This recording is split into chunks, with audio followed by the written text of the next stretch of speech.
Problema número 10 do capítulo 4, movimento em duas e três dimensões.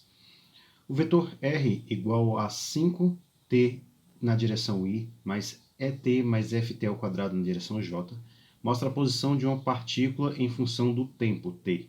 O vetor R está em metros, t está em segundos e os fatores E e F são constantes. A figura mostra o ângulo θ da direção do movimento da partícula em função de t. θ é medida a partir do semieixo x positivo. Determine, letra A constante E e letra B, a constante F, indicando as unidades correspondentes. Dado então o vetor posição, como sendo 5t na direção I, ET mais FT ao quadrado na direção J, e o gráfico que mostra a direção do movimento em função do tempo, a gente vai analisar o seguinte. Primeiro, quando se fala direção do movimento, a gente está falando da direção do vetor velocidade. Primeira coisa que nós vamos fazer é encontrar a velocidade, que é a derivada do vetor posição.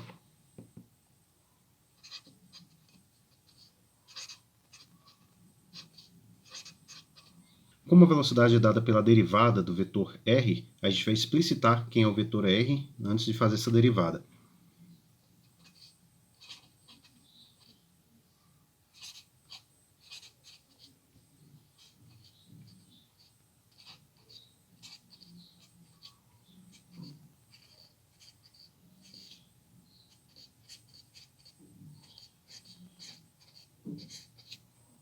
A derivada da soma é a soma das derivadas, então vamos fazer a derivada da componente x e a derivada da componente y.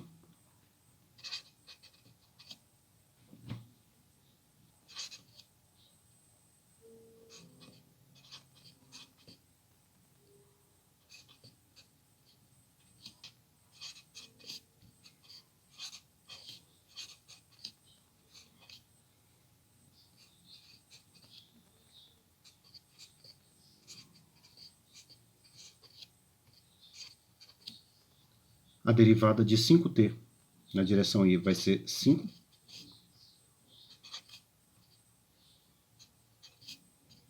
Mais a derivada desse polinômio vai dar, a derivada de ET vai ser E, a derivada de FT ao quadrado vai ser 2FT.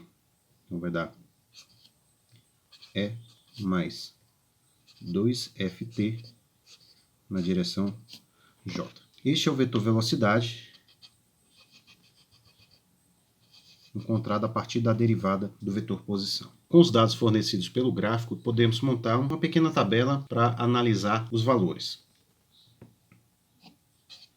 Colocando o tempo e o valor de θ, a gente pode observar dois pontos nos quais conseguimos olhar com precisão os valores de tempo e ângulo. Os valores são, para o tempo de 0 segundos, o ângulo θ é igual a 35 graus. E para o tempo de 14 segundos, o ângulo θ é de 0 graus.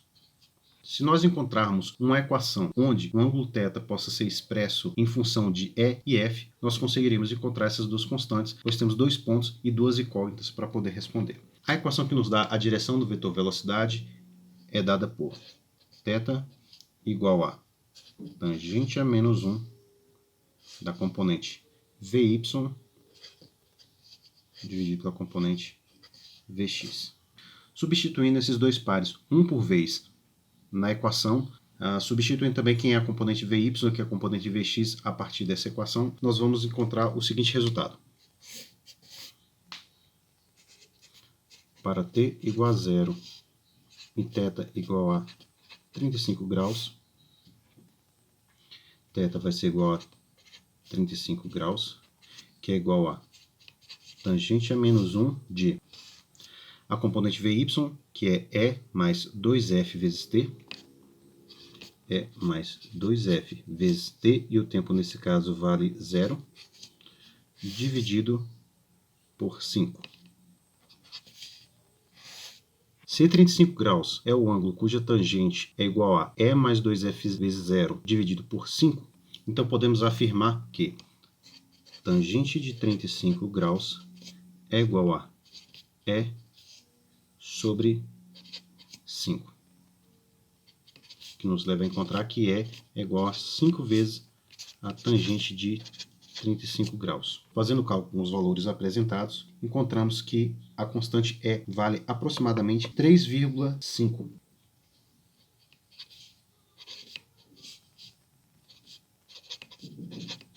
Deixaremos para discutir a unidade de medida ao final da questão. Pegando outro ponto, para t igual a 14 segundos e θ igual a 0 graus,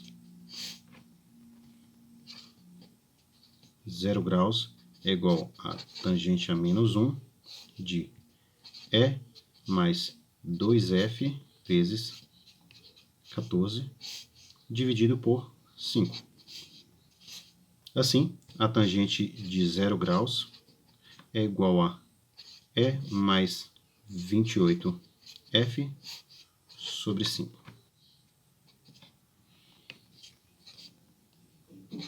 E mais 28F é igual a 5 vezes a tangente de 0 graus. Como a gente já conhece o valor da constante E, podemos passar ela para o outro lado. Então vai ficar F é igual a 5 tangente de 0 graus menos E dividido por 28. Substituindo o valor de E e fazendo os cálculos necessários, F será igual a menos 0,125. Agora, discutindo as unidades de medida dessas duas constantes, esse cara aqui tem que ter unidade de metros por segundo. Como a constante E ela aparece sozinha, ela deve ser dada em metros por segundo, que é a unidade de medida para a velocidade. E a constante F ela aparece multiplicando o tempo, portanto ela aparece multiplicando segundo. Para que essa constante vezes segundo seja igual a metros por segundo, então essa constante tem que ser dada em metros por segundo ao quadrado.